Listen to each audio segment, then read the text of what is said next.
For today's video, I guess I'm trying something else as part of one of our design topics. This is going to be kind of a back to basics of game design, as I want to talk about topics where developers tend to struggle with, especially if they are coming to the indie scene or students and first timers.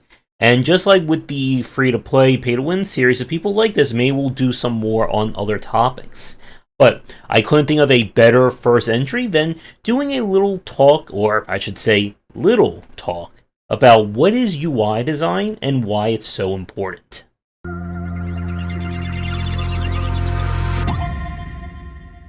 Alright, so I don't know how long this video is going to be, so there's a good chance I might be changing shirts or how my hair looks over the course of this piece, so that is completely normal.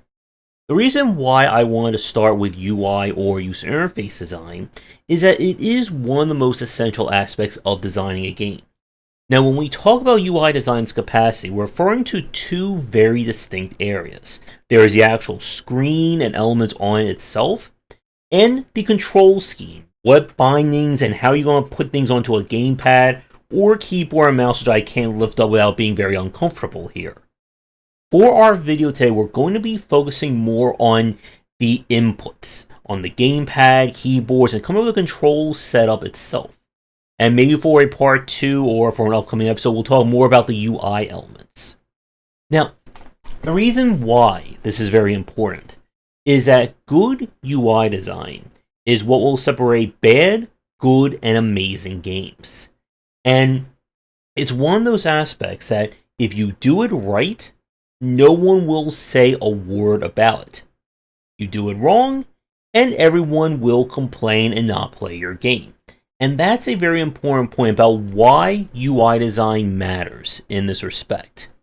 You see, there are a lot of games out there that are amazing titles. They could feature the most brilliant gameplay, heartwarming, touching stories that make you cry, the most beautiful visuals you've ever seen. And if someone picks up your gamepad and hates it after 5 seconds of trying to control their character, none of that matters. All that story, all that gameplay is just trash and filth. Because if someone can't get past your opening menu or the first 20 seconds of playing your game, all that other work doesn't matter. So no pressure about designing a UI. And for a lot of developers, UI design, much like when it comes to marketing and tutorials, is not something you're generally thinking about on a day-to-day basis. If the game works for me, then surely it will work for all the other people who've played it, right? Unfortunately, that is not the case. Here's a simple analogy. Imagine you're going car shopping, and you sit inside a new vehicle, and the very first thing that happens is the seat has something sticking you in the back, the wheel is set up in a way that it's like digging into your chest. Oh, when you put your arm down on the armrest, it's like completely bent and twisted, so it's like sticking you in the arm. But the car salesman says, well, I know those are problems, but this car handles really well and has great gas mileage. How many of you are going to stay in that car and deal with that thing poking in your back and that annoying chest pressure you're getting from the steering wheel to drive that car? And how many of you are just going to get out of that vehicle and never sit in it ever again? And that is one of the aspects of why UI design is very important. If you cannot come up with an enjoyable way of controlling a character, making an army move, making a pie or baking a pie, then everything else in your game is not going to matter. And for a lot of developers, UI design is something that it can keep coming up or it keeps getting iterated on, especially as you add in more elements to your game. And believe me, we are going to be talking about that over the next few minutes or however long this video is. And before we get to that, there's one other point I want to bring up here before we kind of start getting into the nitty-gritty. While setting up your control scheme is important, you should always have the option to rebind controls. This is, step 0 in terms of making a game. However, control rebindings are not an excuse for not thinking about your UI. So, what that means is, yes, allowing the player to customize or alter your control scheme is very important. I do it for a lot of the games, and when we talk more about gamepads and setting up the scheme itself, I'll go into more detail about that. But most consumers, they're not going to immediately go into your options screen and rebind every control. Most often, when you rebind controls in this capacity, it's to fix a little issue or make the game a little bit more comfortable. It shouldn't be to actually do your job as a developer and build a control scheme. So if you think to yourself, well, I'm just going to let shoot be down the D-pad, start is going to be jump, and to heal I have to press page up on the keyboard, but the consumer can fix it all themselves. That's not going to work. Now, a major aspect when it comes to UI design is understanding what affordances are. An affordance is kind of a way of associating an action to something else. If you see a button, well, to use that button, you're going to push it. If you have a door, you want to open it, there's a doorknob. You pull it open or you push it forward. It's why the triggers are oftentimes associated with shootings or shoot in FPSs or just normal shooters. Because pulling that trigger is, well, an analog to pulling a trigger in real life. Or even driving a car as you're putting your foot down on the accelerator and pushing it in different degrees. And it's this kind of stuff that will form the basis for your UI. But there is a lot more that goes into this. So let's start with hand placements. I know this is going to be very exciting, but as I'm sure we're all aware of, most of us by default are going to have two of these, or one and one. Maybe in the future we'll grow an additional hand or arm, or maybe we'll have cybernetic arms, who knows. But for right now, at this moment you're watching this video, as a game developer, you should be building your control scheme and your UI around these. Now what that means is how someone holds a gamepad or puts their hand on a keyboard and mouse matters. If you're looking at my hands right here, you can see my thumbs are on the thumbsticks, of course. You can notice that I have fingers over here on the various triggers. And as you can see right here, as I move my hand around, my thumb can comfortably hit XA, YB. The reason why this matters is how you set up what functions go where, and we'll talk more about primary actions in the next section, is a very big aspect of UI design. So let's say, for instance, that I need to aim a spell or a power using the right analog stick right here. Sounds simple. But then you tell me that in order to activate this power, I also need to hold down B. As you can see, we have a bit of a problem here. My fingers are set in this very awkward position. This is not how our fingers are normally supposed to bend. Now sometimes when I'm playing a Souls-like, I may not use lock-on, instead do this like crazy turnaround where I'm, manipulating the thumbstick, but I still have my fingers on the triggers. Now that is just something that I do, and I think a lot of other people do as well, to avoid the lock-on. But what you want to do when it comes to your primary actions, to your hands, is you want to set things up so that fingers are not crossing over. You don't want to have to do this while holding this, and move your finger over here. Basically, you want to avoid twister whenever possible with your hands, with how you're setting up your control schemes. Again, the natural position of your hands should be where the primary or the most important action should be. Again, if I'm going to jump, it should be right here. You want to avoid mixing button combinations that involve the same hand. Now you can get away with this if the buttons are close enough, like XA, YB, maybe right button and A and stuff like that. But you normally want these to be separated into different fingers, and ideally fingers that don't have to move around. So if let's say I want to do an uppercut, maybe it is hold down right trigger and press any of these buttons. You don't want to, again, make it XA or YA, XB. The other option, and this is one thing that is a very useful trick for developers, split up major commands between your left and right hands. And one of the things that I do when I play a lot of action games is, in order to give me an extra set of affordance, or create better schema in my mind, if, let's say, my right hand is responsible for combat, jump, slash, heavy slash, that kind of thing, I will oftentimes make secondary or defensive options on my left hand. So I may have dodge or block over here. And the reason why I do that is that I can kind of set up in my mind to know that right hand is for combat, left hand is for defense, and not to mix those two up. Another aspect in terms of your hands is how this relates to keyboard and mouse. A very simple mistake I see a lot of developers make is that they will set up control schemes to use the mouse and the directional arrows.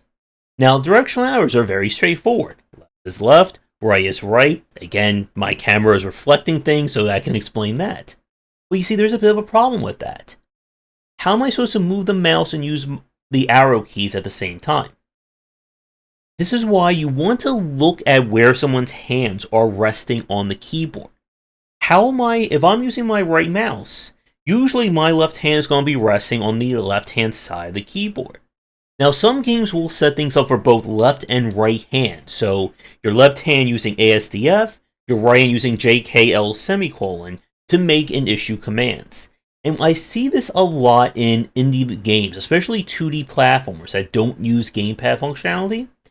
This can work to some extent, but you also want to pay attention to what handedness are people. Are they left-handed or right-handed? As a lefty, I'm more comfortable using my left hand when it comes to moving and motion. So that if I'm playing a platformer and there's no gamepad support, I will most likely use WSA and D.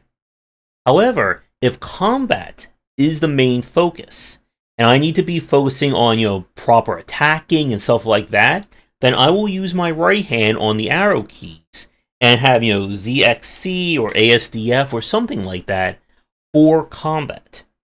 Again, when you're setting up your commands for how the hands are supposed to be, you want to keep similar actions tied to the same hands, but at the same time, if there is something important, if I have to do two things at the same time, separate the hands from them. If we go back to the gamepad as an example, if I am busy having to jump and dash, and let's say you do some kind of teleport move, well, I don't want to be focusing on all this on one hand while also altering the camera or moving around. So this is again why the thumbstick is always centralized around movement, so that additional commands can be set up over here. But again, you don't want to overwhelm the player. If you have 2 or 3 major actions tied to something that the right hand can hit, move a few over to the left hand. And again, make sure they're within normal placements. You do not want to be telling the player, okay, hold down B, move the analog stick, press A, press right trigger, maybe move the right analog stick at the same time, and somehow that will activate a secret move. But getting the hand placements down also takes us to our next point, and that is about primary versus secondary actions. Because this is how you're going to start organizing what is on your gamepad or how you're setting up the keys on the keyboard. A primary action is directly related to the core gameplay loop. It is something that you are going to be doing almost every second, every instance of playing your game. If I'm playing a platformer, I'm going to be running around, I'm going to be jumping. If I'm playing a first-person shooter, moving, shooting, aiming, stuff like that. A secondary action is something that it's not entirely context sensitive, but it's something that you will only use under certain circumstances. So if we're talking about in Mario, a primary action would be to jump. A secondary action would be to do the crouch that can also allow you to slide and do a long jump as well. Talking about in Doom Eternal, your prime actions would be to shoot and move, but you also have a button for the glory kill, to use your grenades, to swap your different fires with your weapons and that kind of stuff. The reason why primary and secondary actions are important to understand is that this will determine what commands get priority when you're building your control scheme. In the last section, I mentioned that if you're looking at like the resting hand position when you're holding a gamepad, whatever buttons I can easily hit without having to move or adjust my hand at all, those should be tied to primary actions. So if we look at a game like Dark Souls, for instance, I know that right button is going to be my normal attack, right trigger is heavy, B is going to be to kind of run and dodge. I can use one of these buttons over here for blocking and parrying. And again, I don't need to shift my hand, I don't need to reach over or do weird things in order to hit those buttons. For secondary actions, you want to set them up so that the player can use them comfortably without messing with the primary action. So again, going back to the example that I said in the last point, if I am attacking using my right hand, that is just constant shooting, charging up attacks, throwing grenades, whatever my primary way of attacking is, I don't want to have to also use that same hand to dodge or block. Because not only is that kind of mixing signals, but it's going to be very awkward. Okay, let's say I'm holding down shoot, but then I'm going to have to also jump. And then while I'm jumping, I need to also know to block and throw a grenade, and also to hit another button here. Remember, in the heat of the moment, when you're doing a lot of commands at once, it's very easy for your mind to start mixing up commands. Okay, I need to do a block, into a parry, into a dodge, so I can then charge up my special to then throw a grenade so I can then shoot the guy. And all this in a matter of seconds can make it very confusing when you're hitting multiple buttons. As another point, when we talk about primary and secondary actions will always or should always have only one button associated to them. Secondary commands can sometimes have different buttons or could be context sensitive. So let's say I want to have actions for pushing a button, open a door, pull a lever. Do I really need 3 different buttons to do all that? No. I can just have a generic use button that all those interactions which are context sensitive can be tied to it.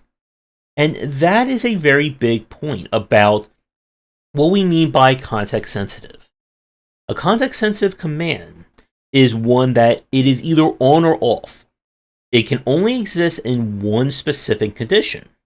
And when that condition happens, there's no confusion or shades of gray as to whether or not I need to do that.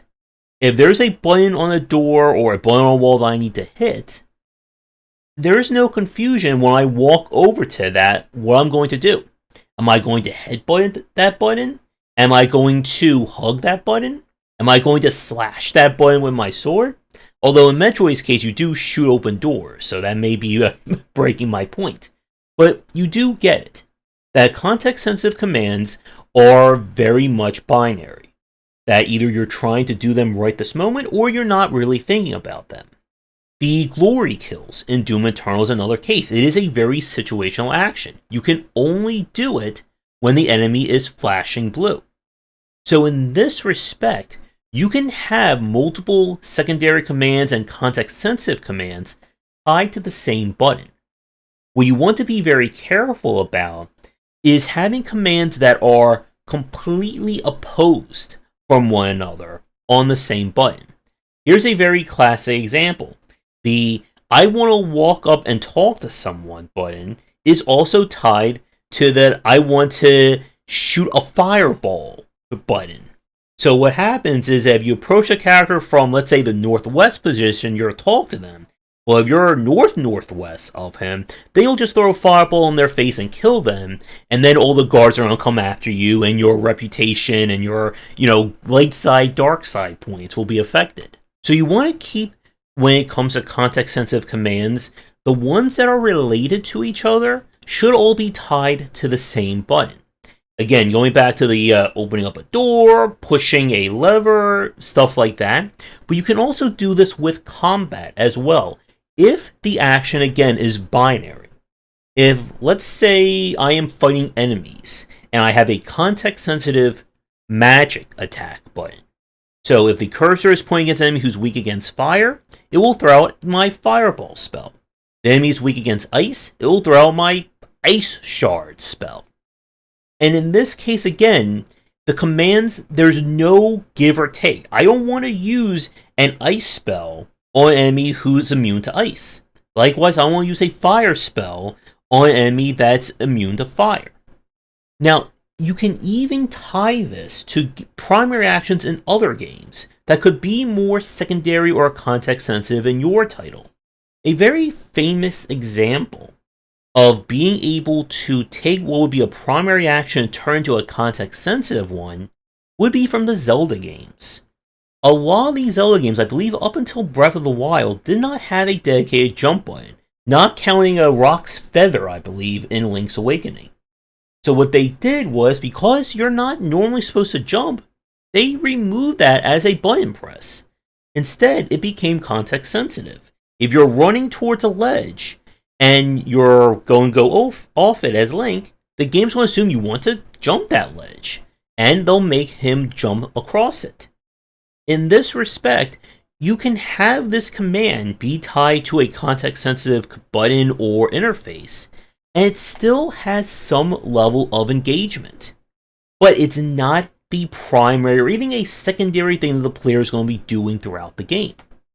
So don't be afraid that if you have a command, you want to have something in the game, but you can't fit it on the control scheme, try making it context sensitive. And that actually takes us to another very important lesson in all this. Multiple buttons, multiple key presses, mouse clicks, and all that are your enemy when it comes to making a usable and very well integrated UI.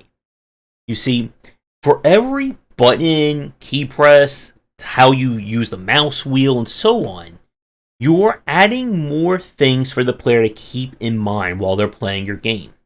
A good UI is something that once the player figures it out, they don't need to think about it at all. This is why I talk so much about affordances in the previous sections. I don't need to think about what button do I drive or accelerate with in a racing game. It's just pull trigger, car accelerates. Same thing with shooting in a first-person shooter. Again, there's a reason why A is the quintessential button for jumping. It has been something that has been hammered home so many times. And I'll talk more about what that means in the next section. But the point is, good UI design is about making the most with very little. Many games from first-time developers and indie devs that I've seen, what they will do is they will fill your gamepad with commands. Every single button, analog stick, the different buttons on your D-pad, even start and select, will have a command associated to them. And while you can certainly say, well, it adds depth to my game, but in most cases, it just adds unnecessary complexity. You don't need to have 5 different buttons for how you interact with things in the world. Just have one context-sensitive command. The fewer inputs you need to play your game, the better it is. Now, with that said, if we're talking about from a PC standpoint, hotkeys and things along those lines can help you, because they allow you to remove a mouse press or a mouse click from your UI. And again, we're talking about from the visual side in that respect. But your game, again, should be as comfortable or as easy to play as possible with as few inputs. This is one of the things that was talked about when it came to Plants vs. Zombies and George Fayen's famous GDC talk. That the more inputs, the more words, the more things you kind of force in front of the player, the harder it's going to be to learn and figure this stuff out. And again, you do not want to overcomplicate things when it comes to your UI. because this is how you lose a lot of players. There are a lot of games that will go with very esoteric structures and UIs, and we'll talk about that probably near the end of this video. When you do that for a genre that is supposed to be on the simplistic or very easy to get to angle, that is when it gets frustrating. When I can't just press one button to jump. Let's say I have to press left button to prepare the jump, and hold down and press the right analog stick to angle my jump, and then I have to press A to jump, and then let's have to also press B as I'm landing in order to actually land right. This is the kind of stuff that will frustrate a lot of people, and kind of the jank games like Jump King, Getting Over, and so on can get away with this to some reasonable extent. But more often than not, this is the kind of stuff that gets people or causes people to quit playing your game. When it becomes a frustration and ordeal simply to move from point A to point B.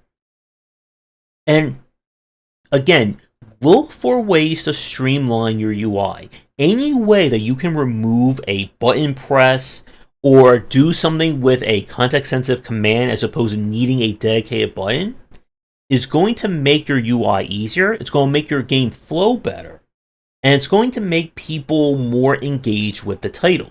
Again, the primary or your core gameplay loop, those are your primary actions. They should be very easy to play. They should be something that the player doesn't even need to think about. And again, for a lot of shooters or a lot of first-time games that throw so many commands at you, it gets very confusing. Here's another very popular one. This is another trick I see some developers do that doesn't end up working. Is they will feature buttons or they'll have commands that act as a modifier or they'll switch the UI. So it's like, okay, when you're in your normal state, you are, happy type. But then if you press and hold down left button, now all your buttons are now going to be set to angry modifiers. But then if you press left button and right trigger, now you're sarcastic. And all your commands will be set for sarcastic modifiers. And it's a way, like, these kinds of modifier buttons act as a way of basically doubling or even sometimes tripling or quadrupling the number of buttons you can play around with. And oftentimes, this is not the right way to go. The problem is that you're not making things context sensitive. You're asking the player to remember one control scheme, then a modified control scheme, and then another modified control scheme. And like I said, if something is so specific that it only has one possible interaction, make it context sensitive. And this is again why the ubiquitous or universal use command can come in handy. Use can mean anything from interacting with a ship, doing mining, planting a tree, learning how to dance, peeling a banana, you name it. And we don't need separate buttons and interactions for each one. I know that's very shocking. And as you're trying to add in more commands, and again, as you build your game and you come with new things you want the player to do and stuff along those lines, your UI is going to change, obviously. But to another major topic/tangent, this is why we talk about the importance of settling what your core gameplay loop is as early as possible. If you're building your game as a space sim and then 70% of the way done, you decide, you know what? I want to turn this into a real-time strategy cooking sim. Well, your entire UI and all the work you did, that gets thrown out. Also, somewhere a game designer is probably crying for some reason after I said those words. And you can take this too far in some respect. If you want to make your game very casually minded, you could just have it as an endless runner, where your whole interface is just basically jump. That's it. And there is no shame in that. Again, this is why everything connects to your core gameplay loop. But even with that said, if you're sitting there right now going, I want to build the Dark Souls of Mavis Beacon teaches typing, and I want a game that uses every key press or every key on my keyboard, and I will also use the gamepad at the same time, and I also want to hook up pedals and a guitar, and you have to do all that simultaneously in order to play your game. Yes, that's going to be difficult, but how many people are really going to want to play and learn that game? UI design is not the game of your game. It's not where your difficulty shall lie. It should not be where you spend the most time as a player on. As I said at the start, for most people, here's their interaction with the UI. Pick up a gamepad, push some buttons. If they like what they see, they're going to keep playing. If it feels like the game is fighting them, that, I want to jump and I'm pressing these buttons and my character isn't jumping right, or it's so awkward to do something as simple as climb up a ladder, people are going to get frustrated and they're going to leave. Because this is the one area above all else that you do not have a lot of time to get the player acclimated with. There are people who their entire play experience of the game will be this. Turn the game on, pick a gamepad, go, oh my god, this is terrible, put the gamepad down, refund, and give the game a bad review. That is probably about 3 seconds. 3 to 5 seconds is all you're going to get in those cases. And, like I've said many times throughout this video, why UI design matters. So with everything said so far, let's again talk about something that is very basic. You know what your core gameplay loop is. You know what your primary, secondary, and context-sensitive commands are. How do we start building your scheme around them? Well, the first thing, of course, again, as we've said, is focus on what is the natural hand position that someone's going to hold a gamepad. What is someone's hands going to be doing when they're on a keyboard and mouse? You want to use this as the basic benchmark for how your game is going to control. And again, if something is a primary action, it needs to be tied to a button that is immediately pressable. As you can see right here, something that is primary should be attached to the left stick, XA, and the triggers. Maybe we can throw these buttons in as well as we're moving our finger around like that. Some people will rest it up here, some people will rest it down there. But the point is, if something is important, it is a core element of how you play the game, those primary buttons are going to be where you start. And from there, play your game. See how it feels to actually play your game, how to interact and do multiple commands. And again, if you're going to have multiple commands that the player is going to have to do at any given moment, look into either having them on their own buttons or split them up between the hands. Again, if I'm trying to shoot, I also don't want to have to press these 4 buttons at the same time while I'm trying to issue stuff as well. I can maybe tie stuff to this finger. Look at where your hands or your fingers are going to be as you're doing commands and what else you're going to ask the player to do. Here's another very popular example of this. If I'm playing a platformer that, let's say, has a jump and a dash. A dash, air dash, ground dash, it doesn't matter, is a very important power. It's something that I will oftentimes have to do back and forth really fast. Jump, dash, dash, jump, jump, jump, dash, dash, and just different versions of that. So if I'm busy pressing this A button constantly with this, I don't want to have to shift my hand over to or shift my finger to these other buttons, because I'm going to be constantly doing this button. So what's a solution? What I typically do is I will set dash, again, a primary command in a game like this, to one of my other fingers, a button that I can easily reach or I only have to move my hand to do. So for a lot of games, I may make one of the triggers the dash button. Because if I'm busy trying to jump with using my finger here, trying to move my character using this, then I can use one of these fingers for the dashing.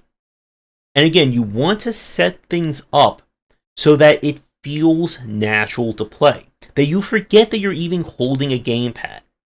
You know you have too many buttons or things are too confusing is if you're watching playtesters or even yourself that you have to look down, or you have to stop and think about, okay, what button do I need to press here? And a lot of this also will come into play with how you design the on-screen elements. But considering that this video is over 30 minutes, we're probably not going to get to that here.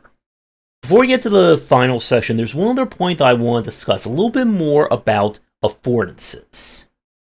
When we look at games and their respective genres, certain conventions become standardized.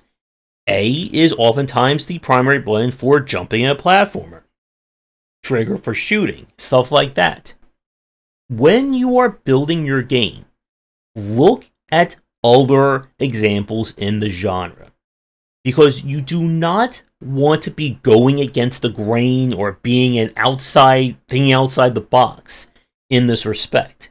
If 99% of platformers press A to jump, you don't want to be considered a maverick and make jump start. This is breaking the affordance that has been set by these control schemes. It's going to make your game stand out, but in a wrong way.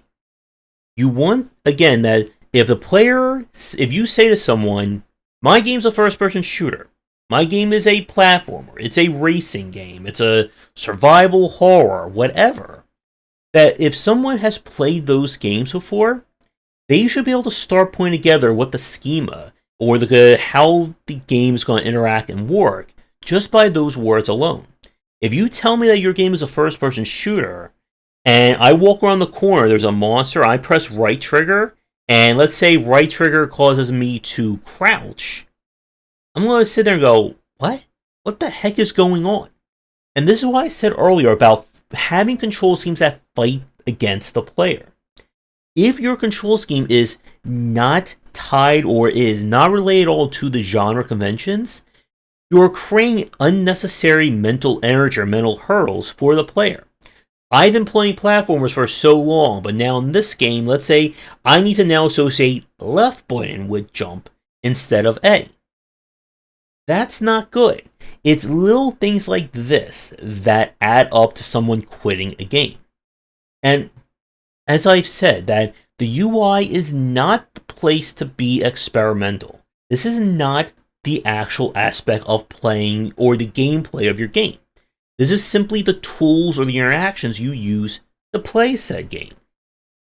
So, with that said, however, there is one final point before we get to the conclusion that I want to discuss, and that is esoteric systems.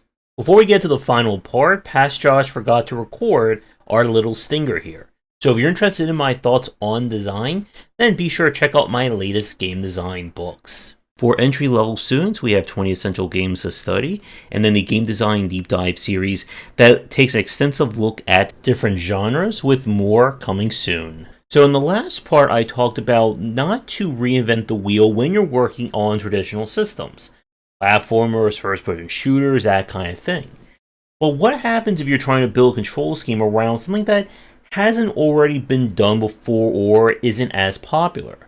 Like, let's say you're trying to design a UI for a farming simulator for the first time.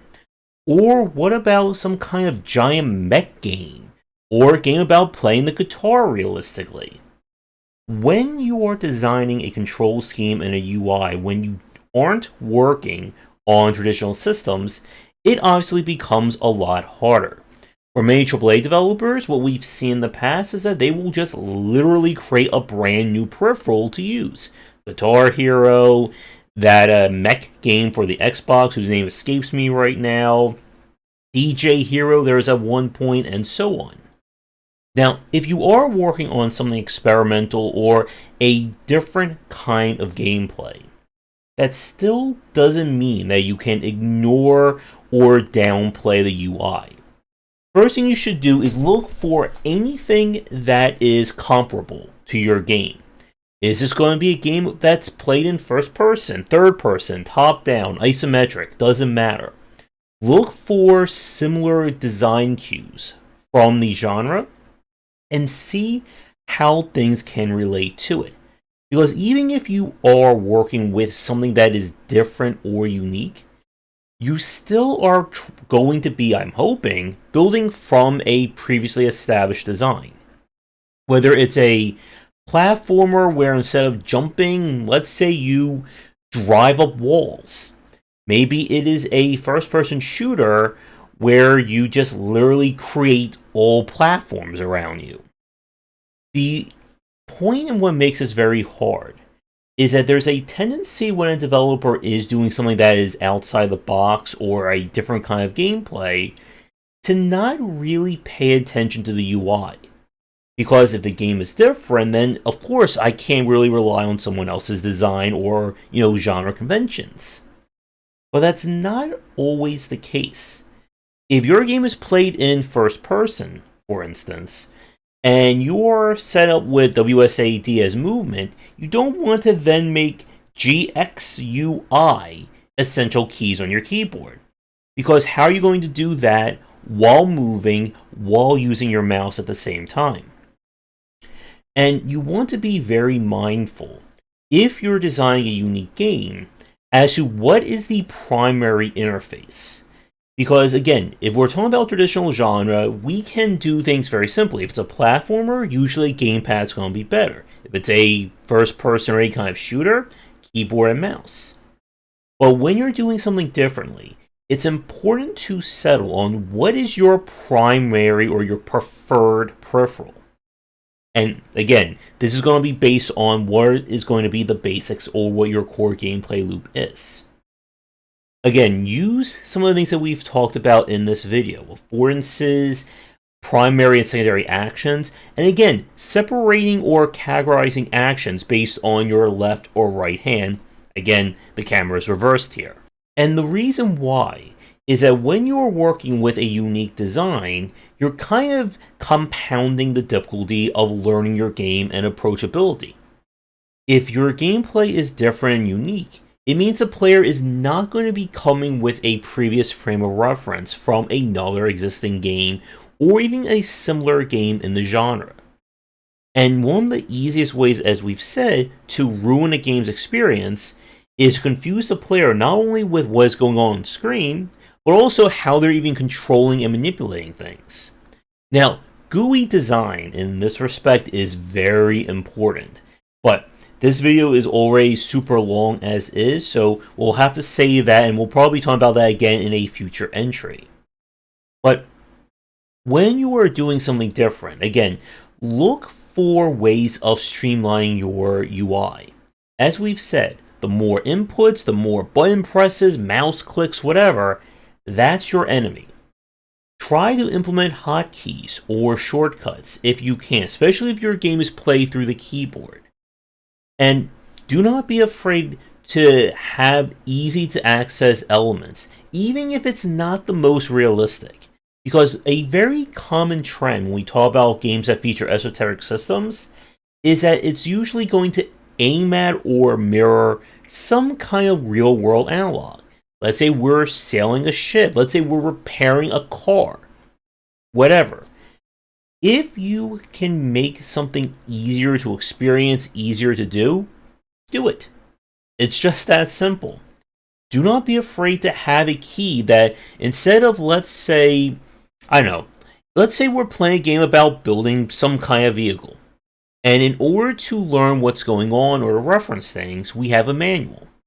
Now, the realistic approach would be, let's say we pause the game, go into our inventory, go click on the manual, click on the manual, go to the exact page, and then read things like that. Well, if something's going to be done that constantly, just have it as a key. Just hit M. Or if you have a spare key on your gamepad or a button, hit it, brings up the manual, go, and you can start learning. Again, clunkiness is going to be your enemy no matter what kind of UI you're working with, but it is especially damning when the game is different. Because if the player is experiencing something that is new or unknown to them, they're going to be far less likely to get past pain points. If someone is a platformer fan or a first-person shooter fan, they bring that knowledge, they'll push a little bit further because they'll be like, well, it's different, but I know how to do platforming, or I know how to do FPS design. But if it's something that is 100% different to them, and they're already frustrated just by picking up your gamepad or picking up a gamepad, what's going to keep them invested to try and learn this weird game when they can go play any of the dozens or hundreds or how many other games they have in their library that they're more familiar with and that they already know that they enjoy? And as we've said, playtesting, playtesting, playtesting. Especially when you are thinking outside the box like this. Because if your playtesters, the people that you have either hired or friends and family, are looking at this game and going, I don't know how to control this, what makes you think the consumer is going to figure this out?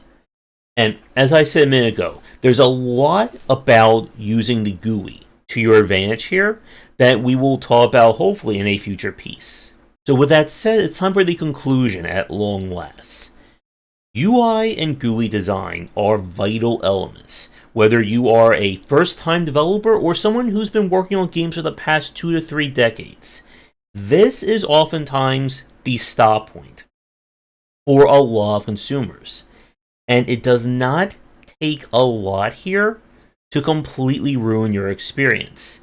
To give you an example, I was trying out that game Immortality, the one where you are having to look at and organize different film reels and discover what's going on. And I spent about 25 seconds playing that game and then I stopped. And the reason why was the controls were frustrating me. I was trying to do something and the game was not allowing me to do it based on the actions and the motions of my key presses and my mouse. So I got frustrated, I uninstalled it, and that's it. That is about, again, 15 to 20 seconds. All the work that went into that game doesn't mean a damn thing. And again, if you think that is hyperbole or extreme, there are consumers who will quit a game before they even finish the tutorial. The second that a UI or GUI element is annoying, you're done. You have lost that consumer forever. Because here's the point. You can correct pain points. You can mitigate them. You can have different difficulty settings, assist modes. You can figure out ways to balance or get rid of them during playtesting. You can't do that when it comes to your UI. If your UI is annoying when you start playing a game, that annoyance doesn't go away. Some people can overlook it. They may, get used to it after minutes, hours, days of playing. But for a lot of people, that annoyance is oftentimes the nail in the coffin. And they're not going to want to keep playing. And as I said in the last section, people have lots of video games to play these days. They don't have to struggle or be frustrated or be annoyed and try and go through your game. Especially if it just started and they're within that lovely 2-hour refund window. And once you lose someone like this, again, they're not coming back. Even if their friends say, hey, you gotta try this game out, or this is a great game, or this developer just released a new game, they're gonna remember the frustration they had. And again, like, annoyance and pain points like this, they stick in the person's mind harder than the good stuff. As I said all the way at the back at the beginning of this video, if you do your UI right, no one will complain at all. You do it wrong, and every single person is going to complain. And the ones that don't, well, they're just going to uninstall, refund, and or never play your game ever again, or any game from you in the future. So, as some final tips, and just to summarize everything, again, look at how your hands are on your gamepad or your keyboard and mouse as you're playing. Try to organize your actions into primary and secondary. Use shortcuts as affordances, context-sensitive commands, and so on whenever you can. And if something takes 2, 3, or even I definitely don't do this. Like 4 different buttons to perform a single action. Do whatever you can to make that as streamlined as possible. The less or the fewer buttons or key presses someone needs to just play your game adequately. We're not talking about Evo esports, grandmaster play, where, hotkeys and APM are vital. The fewer keys you need just to be able to experience your game and play it casually, the better. And oftentimes, this is one of those things, like with a lot of the game design topics we talk about here on the channel. The developers who succeed in this respect, if they're doing really good UI practices, they're probably doing really good UX practices. And the ones that don't, oftentimes there's more issues under the surface. So this is definitely something as a new developer, or even as someone who is going from AAA or AA to indie, you need to keep track of. Because again, it doesn't matter how impressive your graphics are, doesn't matter how amazing your story is, how many professional voice actors and actresses you have. If the second I pick up my gamepad, the game annoys me, that's gone. Everything else does not matter. So, thank you for watching this incredibly long video if you're still tuning in. Let me know what you think about these kinds of back to basics concepts, and if you want to see more, again, let me know in the comments. Do that liking and subscribing. If you want to know more about my thoughts on design, check out my design books, and be sure to visit our Discord and Patreon. Come back for daily discussions on game design here, and on game wisdom, where we examine the art and science of games.